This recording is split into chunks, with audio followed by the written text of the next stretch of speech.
guys, yung mga lulutuin natin ng ano na tokwa at baboy with kausi. So guys, samahan nyo ako ngayon. Magluluto ako ng tokwa. So yan, samahan nyo guys, lulutuin natin yung menu natin ngayon.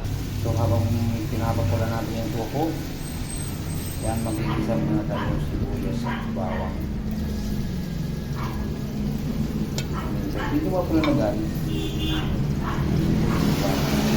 Pwede natin lagay yung karne. Siyempre, lagyan na natin yung karne, ano? Yan, mapula na siya, nalagyan na natin ng tausi. Lagyan natin yung tupo na hiniwa natin na cubes. Halukay mo natin guys, nilagyan natin yung gulay. Yan, gulay natin. Side.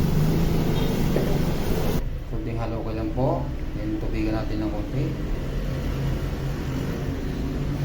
Lagyan natin ng water. Tinakpan natin. So medyo ito ba yun? Maglalagay tayo ng magic sarap. Itong palasa. Yan, ito si guys. Kukuha tayo para matikman natin yung luto natin kung gaano siya kasarap. Yung tuko at baboy tausi. So yan.